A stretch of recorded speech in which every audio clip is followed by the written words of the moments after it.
ଗୋଟିଏ ନଈ ମଝିରେ ଥିବା ଦ୍ୱୀପରେ କୋକିଶିଆଳୀଟେ ରହୁଥିଲା।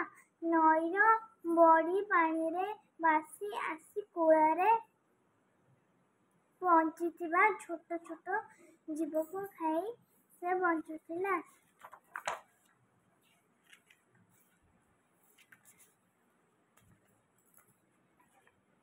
ଦିନେ ଗୋଟିଏ ଛେଳି ଓ ଦଳେ ଠେକୁଆ ସେଇ ଦ୍ୱୀପ କୂଳରେ ଭାସି ଆସି ପହଞ୍ଚିଲେ। ଏହା ଦେଖି କୋକିଶିଆଳୀ ଖୁବ୍ ଖୁସି ହୋଇଗଲା। ସେ ଠେକୁଆମାନଙ୍କୁ ଧରି ଗୋଟିଏ ପରେ ଗୋଟିଏ ଖାଇଚାଲିଲା। ଏହା ସବୁ କଥା ଛେଳିଟି ଦେଖୁଥିଲା ଏବଂ ସେ କୋକିଶିଆଳୀକୁ ଡରିଗଲା। କୋକିଶିଆଳୀର ଭୟରେ ତାର ନିଦ ହଜିଗଲା।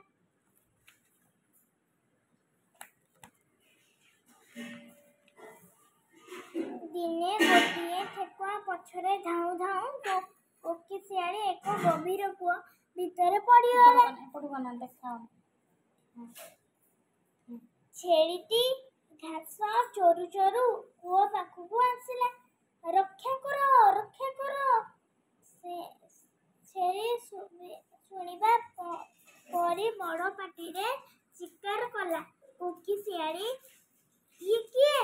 ଛେଳିଟି ନିଜ ଚାରିପାଖକୁ ଅନାଇଲା। ଏହା ପରେ ସେ କୂଅ ପାଖକୁ ଆସିଲା ଏବଂ ତା ଭିତରକୁ ଚାହିଁଲା। ସେ ଦେଖିଲା କୋକିଶିଆଳୀ ମୁଣ୍ଡ ଉପରକୁ କରି ସେଠାରେ ବସିଛି।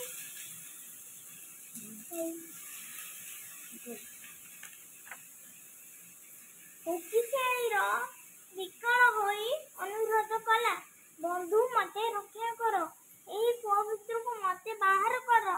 ଛେଳି ଉତ୍ତର ଦେଲା, ତୁମକୁ କୂଅ ଭିତରୁ ବାହାର କରି ମୁଁ ନିଜ ପାଇଁ ବିପଦକୁ ଡାକି ଆଣିବି କାହିଁକି? ମୁଁ ମୋର ଦୃଷ୍ଟି ଶକ୍ତି ହରାଇଛି। ମୁଁ ତୁମକୁ ଖାଇବି ନାହିଁ। ମୁଁ କଥା ଦେଉଛି। କୋକିଶିଆଳୀ କହିଲା, ଠିକ୍ ଅଛି, ଯଦି ତୁମେ କଥା ଦେଉଛ ତେବେ ମୁଁ ତୁମକୁ ସାହାଯ୍ୟ କରିବି। ଏହା କହି ଛେଳି ଗୋଟିଏ ବଡ଼ ଲଟା ଆଣିଲା ଓ କୂଅ ଭିତରକୁ ପକାଇଦେଲା। କହିଲା, ତୁମେ ଇଟାଟିକୁ ଧର ଏବଂ ଉପରକୁ ଚଢ଼ି ଆସ।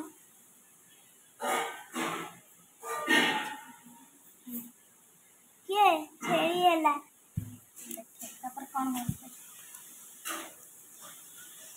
କୋକିଶିଆଳୀ ଲଟାଟିକୁ ଧରି ଚଢ଼ିଲା ଓ ନିରାପଦରେ ଉପରକୁ ଉଠି ଆସିଲା।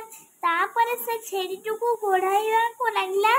ରକ୍ଷା ପାଇବାର କୌଣସି ବାଟ ନ ଦେଖି ଛେଳିଟି ଏକ ଉପାୟ ଚିନ୍ତା କଲା ଓ କହିଲା, ମୁଁ ଏବେ ବୁଢ଼ା ହୋଇଗଲିଣି। ମୁଁ ଶୁଖିଲା ମାଂସ ଖାଇବାକୁ ତୁମକୁ ଭଲ ଲାଗିବ ନାହିଁ। ତେବେ ମୋ ପାଇଁ ଗୋଟିଏ ଠେକୁଆ ଆଣ। କୋକିଶିଆଳୀ କହିଲା, ଏହା ଏତେ କଠିନ କାର୍ଯ୍ୟ ନୁହେଁ। ସେଇ କୂଅ ଭିତରକୁ ଏବେ ଏକ ଠେକୁଆକୁ ଫିଙ୍ଗି ଦେଇଛି। ଛେଳିଟି ଉତ୍ତର ଦେଲା।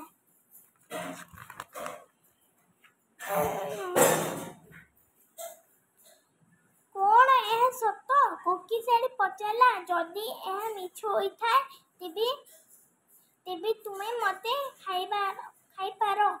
ଏହା କହି ଛେଳି କୋକିଶିଆଳୀକୁ କୂଅ ପାଖକୁ ନେଇଗଲା।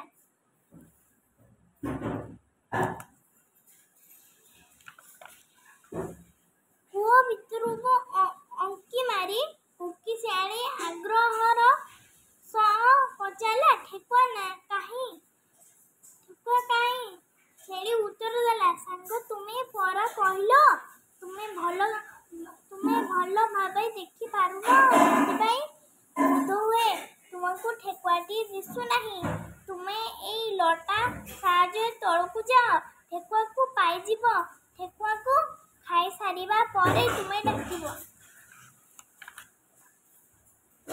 ମୁଁ ତୁମକୁ କୂଅ ଭିତରୁ ବାହାରକୁ ନେଇ ଆସିବି।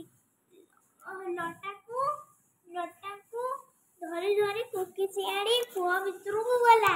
से ठेकुआ को खोजिला किंतु सबू वृथा पुणी थोड़े साहाଯ୍य से छेड़ीटू नेउरा हैला छेड़ी केवल विदाय बोली कही सेठरू अदृश्य होईगला। किए ताहले चला छेड़ी